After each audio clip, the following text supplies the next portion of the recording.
Hello, Hampton Roads, and welcome to this week's episode of Beyond Wall Street, the show that brings Wall Street to your street. I'm your host, Kristen Oakley, and joining me in the studio is Kenny Porter. He is the president and founder of Kenneth Porter & Company, based right here in the Hampton Roads area. And if you have ever asked yourself the question of when should I go ahead and file for my Social Security benefit, you are not going to want to miss today's show. Kenny, my friend, it's great to be back with you. How are you? Kristen, always great to see you. And again, Thank you you. Just brighten up the studio. Aw, thanks. I love my bright colors. You know I do. It makes everything Well, I try better. to help you a little bit with some pink today. You always look very handsome. Yes. Thank you. Well, we put together a great show for you at home today. The reality is one of the biggest questions on most folks' minds when it comes to financial and retirement planning is when should I file for my Social Security benefits? It can be very confusing, very complex. Kenny, there's over 567 mathematical calculations alone, right, on how folks can claim. There's also a lot of talk about maximizing your Social Security benefit, but the question we want to pose today, is that the right train of thought, or is it more about optimizing when it's right for you? So I'm excited to have this conversation with you. A lot to get into today. It is a, I guess we could say it's an onion that needs to be peeled back in many ways. So many people are thinking about Social Security today as, well, Kenny, is it even going to be around? Right, is it even going to be there for me? That's a legitimate question a lot of folks are asking. And so my stance on this, Kristen, is that when we look at it, it's an in-kind benefit. Meaning that the federal government would have to go back and change significant law in order to abolish or do away with Social Security. So in my personal professional opinion, that's off the table. Now, we have seen Social Security Administration make changes that have been directed by Congress. But just think to yourself, how many politicians out there want to go against the largest force of retirees? 10,000 people a day retiring, and by 2034 there will be 85 million Americans who are either drawing Social Security or in that phase of drawing from Social Security. So the likelihood of that voting force and that voting power voting away their future benefits, slim to none. Right. I don't think any administration wants to be known as the one responsible for blowing up Social Security, right? Yeah. So that's the first onion to peel back. Will it be there? My professional opinions, yes, it will be there. And it might look different for people who are younger today. Certainly. Later on, but yeah, a young lady like yourself, Kristen, then you may be staring down the barrel of some changes, or maybe that filing age of the earliest filing age, like we're going to talk about here. Right. The earliest filing age today is age 62. Yeah. We could see young people, say younger than in their 40s, find that age could be pushed to the right. Right. But for those that we are talking to today, those that are getting ready to retire or within that 10-year window of retirement, that first option you have is age 62, if you're healthy. Now, if you have a disability, there's other filing strategies there. But for those that are thinking about it as a part of their supplemental income in retirement, the first phase to look at is 62. Right. Now, what happens at 62, though, if someone goes ahead and starts claiming it at that age? So if they start claiming at 62, they're going to take a reduced benefit to their FRA. The acronym is Full Retirement Age. So if they start at 62, it's going to effectively be about a 30% decrease over what they could have had at age 66 or age 67, depending on your birthday. So for those of you who are considering that, I would say that's an analysis that we can actually help with in our firm, is to know when the optimal time for you to take your Social Security would be. But at 62, a 30% cut in your future benefit over your lifetime is pretty significant when you start looking at the numbers. Right. And so unless there's some health concern or unless there's just some absolute need for income, most of the time we're going to say you should think about it at the next position or the next available age. Right. Well, and another thing to think about is if you're still working. So talk about that. Yep. So if you're still working, there is a cutoff there that we have to think about, where if you're still working and you're making over the threshold amount, I think this year, I forget the numbers, do you remember, it's 17,000? It's just shy of 23,000. Yeah, it's 23 now. So with that cutoff, it may not be to your best interest if you still have more than $23,000 a year of income. I think it's like 22.3 or something. I mean, Yeah. you have to look up the specifics, but it's interesting that the threshold is so low. Very low. So basically, Yeah. if you make more than that in a year, what happens to your Social Security? So you're going to lose $1 for every $2 that you go over. And so that becomes a path of diminishing return. Right. We call those the givebacks. The give backs, exactly right. And so again, if you've got the ability to work and you need the cash flow, then it may make sense to just continue to work and not face that significant cut in your Social Security benefit. Right, yeah. So then the next big age to focus on is someone's full retirement age, which it really depends on the year that you were born. So let's talk about what happens at someone's FRA. Yeah, so at someone's FRA, so between 1955 and 1959, that age would be 66. And then for most of us, and those who are probably watching today are going to fall into that age 66 in maybe 10 months or 67 for most folks. So that benefit is called your full retirement benefit or full retirement age. And so from 62, Kristen, until 66 or 67, it's going to be about a 6.75% increase for every year that you delay.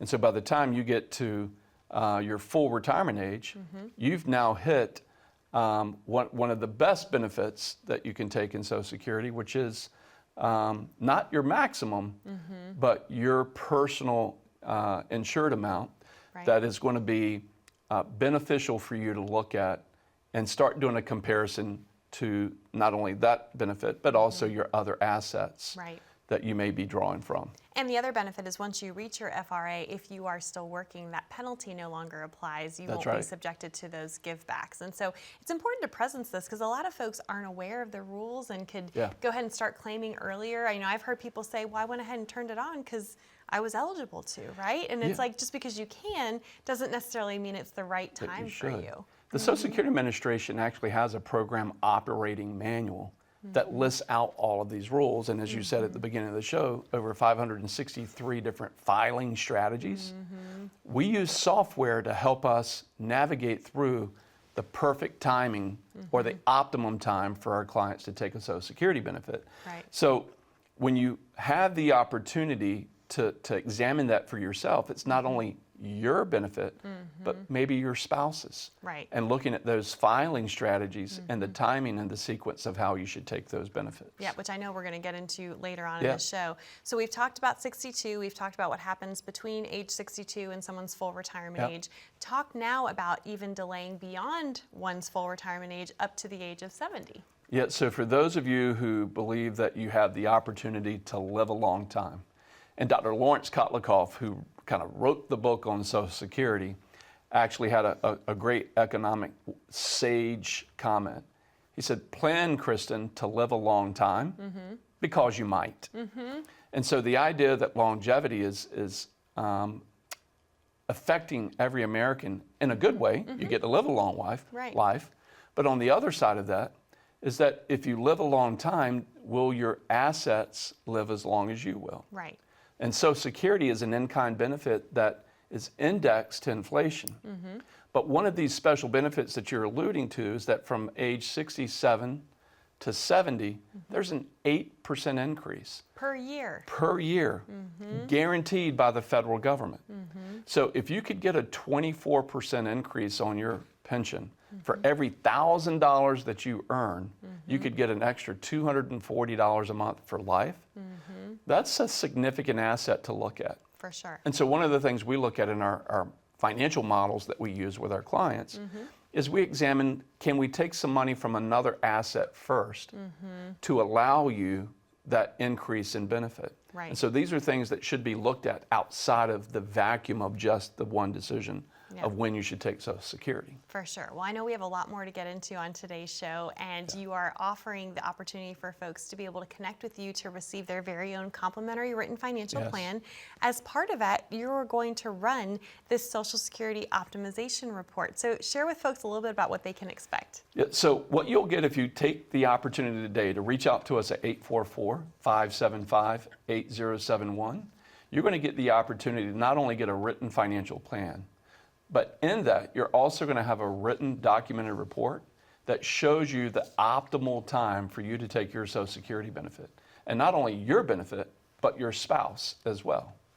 Wonderful. Well, Kenny, thank you. I know we have a lot more to cover Yes. on this important subject of when you should file for Social Security, but that number to call to get your complimentary written financial plan is there on the bottom of your screen, 844-575-8071. Or if you'd rather not talk to someone right now, but you do have your smartphone handy, don't worry, we've got you covered. You can simply pull it out, open up that camera app, point, click, and scan that QR code that you see there down in the bottom right-hand corner of your screen.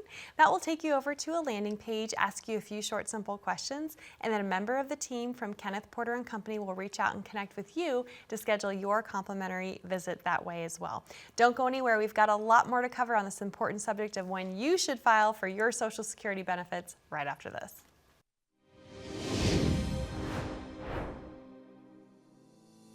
So our philosophy is to really help the client understand how to navigate from a position of where they are to where they really want to be. Most financial planning, I think, focuses on the needs aspect. We like to approach financial planning from the point of view of wants planning. What do you want from your retirement? And if we can work towards wants goals versus needs goals, we believe you're going to be much happier and much more successful in your distribution phase by focusing on the want versus the need. We pride ourselves on giving our clients our personal cell numbers and being able to be on speed dial if they need me. They know they can get me personally still. They also know that they have the confidence in my team because they've been so well trained, a team of certified financial professionals and financial analysts that can help our clients with planning strategies. So our clients typically are coming to us in that pre-retirement or retirement phase. So they've already either done a good job with their current advisor through the accumulation phase, or a lot of our clients started out as do-it-yourselfers. And they knew that getting to the distribution phase, that there's far more complex issues to deal with. And so they want to come to an expert to get help with how do you take distributions appropriately. I would say that most of our clients are coming to us out of a need and a desire to try to improve their retirement distribution phase. Welcome back, Hampton Roads. You're watching Beyond Wall Street, brought to you by the team of Kenneth Porter & Company. I'm your host, Kristen Oakley, here with Kenny Porter. He is the president and founder, and we are talking today about when should you file for your Social Security benefits. Such a loaded question. Kenny, I keep thinking about if we all knew the day we were going to pass away, then this conversation becomes very easy, right? But none of us know that. And we also don't know what's going to happen with Social Security in the future, but we have to go with what we know now and plan accordingly. So we talked earlier in the show, the first segment, about the different key ages, 62 on up to your full retirement age, which for most folks is around 67, and then waiting till age 70. Right. How do you help folks navigate this? I know you said you run the software and whatnot, but I know you have no shortage of stories of folks who you've really had to sit down and look at, okay, when is the optimal time for you to file? So what's interesting, Kristen, is that most people approach their plan as it relates to financial planning in the distribution phase. They approach it with a belief system, and that belief system typically is based on emotion, not so much financial logic. And so what we have to do, as we were saying earlier in the show, is in peeling back this onion, I have to have some emotional discussions with our prospects and clients. And this one gentleman that we were talking about during our commercial break, he just came into my office a week and a half ago with his daughter. Now, unfortunately, this gentleman had lost his wife last year. And then when he went into the Social Security office, he had not filed for Social Security yet. The Social Security representative made a suggestion. I don't think they take the position of it being a recommendation, but the suggestion. We should point out, this is a good point you're bringing this up. The Social Security Administration is only allowed to give you information. They are not allowed to give you advice on your personal situation. So that's a key distinction because, again, there's information, but then there's advice and recommendations based on your specific set of circumstances. And in this client's particular situation, the young lady that he went and met with in the Social Security office showed him that because he hadn't taken his benefit yet, that there was a lump sum that he could take. And that is an option for many filers. Well, that sounded great to him and his daughter, who's an educated master's with a tax background. And she's in the office assisting her father. And so they said, well, why don't we go ahead and take the lump sum? And that's before they met with myself and my team. When he came in, he was 3 months into this decision already. And so I did a simple analysis, and we talk about the break-even points. Well, the break-even point for him to recoup, had he stayed and taken the maximum pension he could have got from Social Security, it was about 7.5 years. So instead of taking that lump sum, I had him go back, pay the $20,000+ back to Social Security. And that felt emotionally a little painful, but he had plenty of assets. Right. But what we were able to show him is that he's a healthy human being in his early 60s, and that the opportunity for him to live a long time is very high. Now, what's interesting is 2 people make it into their 60s together. There's a 25% chance that both of them could make it into their early 90s.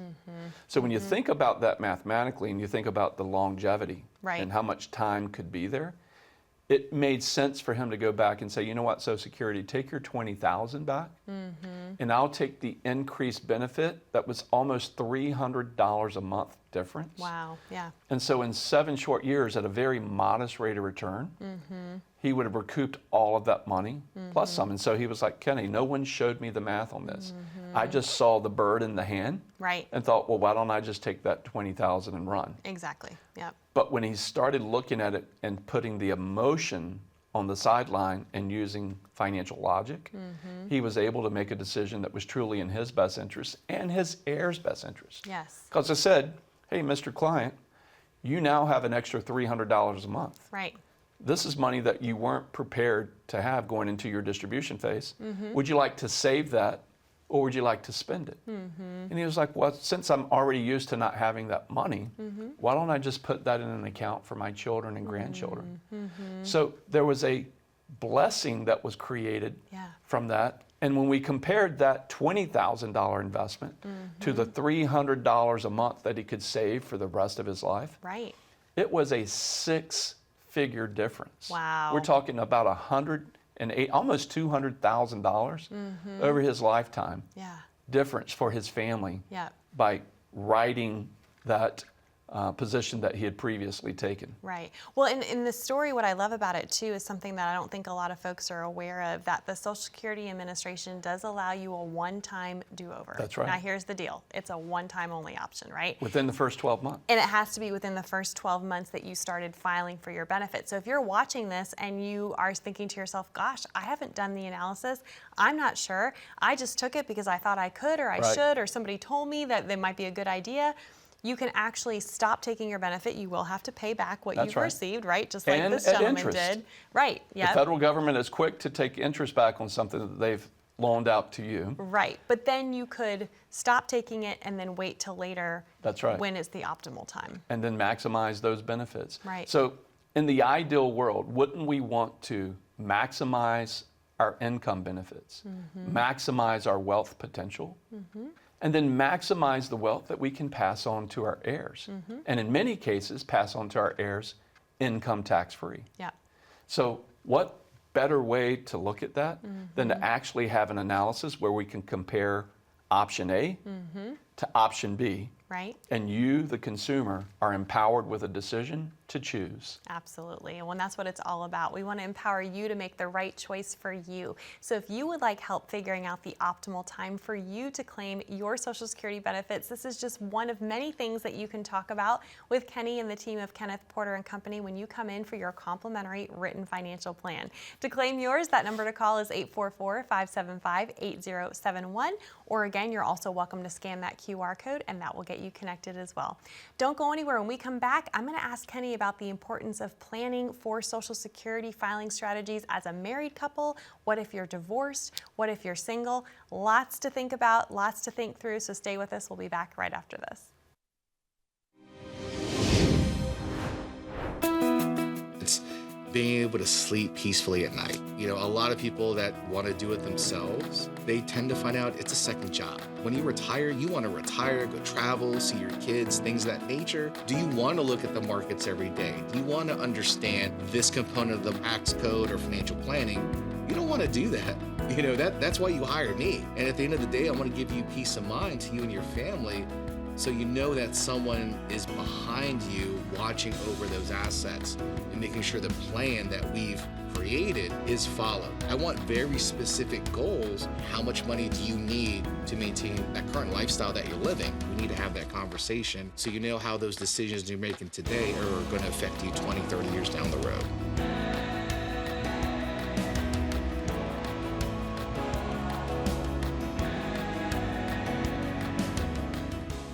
Welcome back to Beyond Wall Street, where today Kenny Porter and I are discussing when you should file for your Social Security benefit.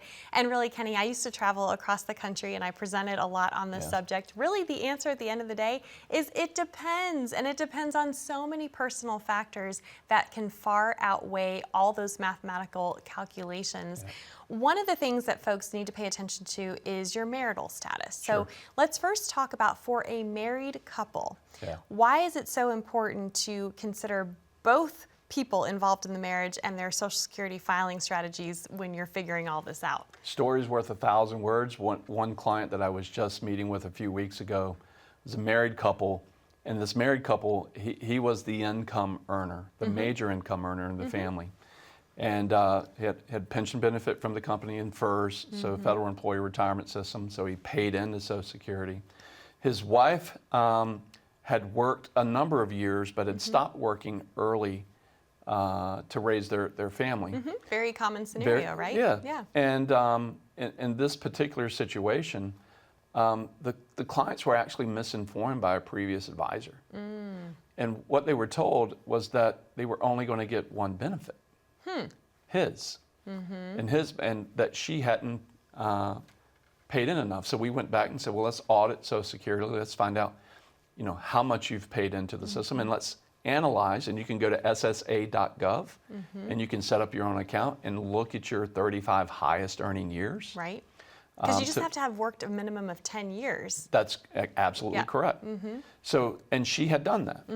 So in this situation, though, he had the significant income. But in the filing strategy, what we actually had him do is he took his benefit at 67 years old. And as soon as he started filing, we said, we're going to have your wife go file for a spouse benefit, which we would think most people would understand and know that. But in that spouse benefit, she was able to draw 1/2 of his benefit. And the client, the husband, was like, well, Kenny, I don't want to reduce my benefit to do that. It's like, this is going to have no harm and no effect on your benefit. And he actually didn't believe me at first because he'd heard so much bad information. Right. That hearing something contrary to all the bad press. And it almost sounds too good to be true, Too good to right? be true. Right.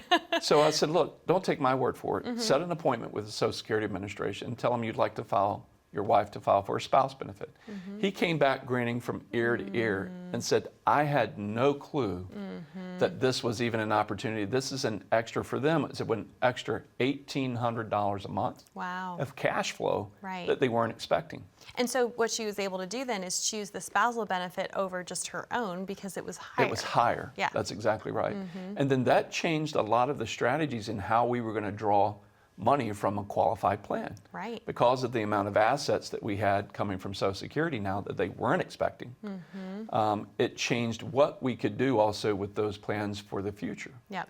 And so, again, it's like peeling back this onion, and we want it a sweet Vidalia. We want that to be a great onion. We want it to taste well in Not to make your eyes water, Not right? to make your eyes water, right. This should not be painful. Exactly. Well, and it's important to note, too, because a lot of folks aren't aware of this, that when one spouse passes away, if you have been collecting 2 different Social Security checks, you're going to lose one of them. That's right. But you get to keep the higher of the 2 checks. This is why, going back to when you should file, this comes into play. So important.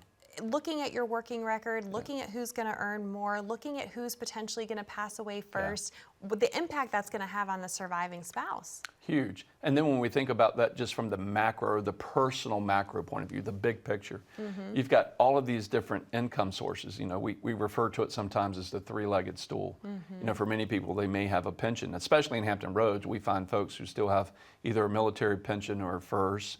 And having that extra source of income from Social Security along with their retirement plans, can be a significant asset through retirement. But when you lose one of the spouses, did you plan for your Social Security appropriately to deal with that loss of income? And then also loss of jointly filing to a single filer. Yes. And that's a whole other episode we can get into, is Yeah. the tax consequences For sure. of not understanding the timing and the sequence of how you should take Social Security Yep. and those other benefits. Well, I know we're running out of time here today, but I think another question a lot of folks have is about if I'm divorced. Yeah. And a lot of folks don't realize that they could be eligible to claim off of their ex-spouse if certain rules apply. Another quick story, I had a couple who were partners, and they were both from divorcees, and they hadn't remarried. And so what we looked at was who would be the best person to actually take a benefit from. And this couple, again, did not know that they could go to their past spouse and draw from the spouse's benefit versus their own. Right. And the ex-spouses are never notified if you're Never claiming notified. off of them. Doesn't right? affect them one iota, one Right. bit. Yep. So looking at that and looking at those different filing strategies, just don't sit back and assume. Let's go in and verify. And the best way for us to do that is for you to reach out for our complimentary written plan, where you can reach out to us to get your own plan for Social Security, as well as the rest of your retirement distribution phase. And reach out to us at 844-575-8071. And so much goes into this plan, Kenny. I know Yeah. we've just kind of scratched the surface today on specifically on Social Security, but as we close today, what is the most parting, encouraging word you can offer folks who are really just concerned about this big question and wondering, I don't know what to do? We might have raised some more questions Yeah. than answers today, right? Well, you know, the thing I like to say to folks is that you can never get a second opinion from the first person that gave it to you, Kristen. So give us an opportunity today to see how we can maximize your Social Security benefits and maximize it through your entire distribution phase for you and your spouse or your partner. Wonderful. Kenny, thank you so much. To our viewers at home, we appreciate you joining us. We hope you've have found this to be helpful and valuable. That's how it's intended each and every week. Again, that number to call to get your complimentary written financial plan is 844-575-8071, or you can scan that QR code and that will get you connected as well. We appreciate you being here. Be safe, be happy, be blessed, and we look forward to being back with you next time here on Beyond Wall Street. We'll see you next week.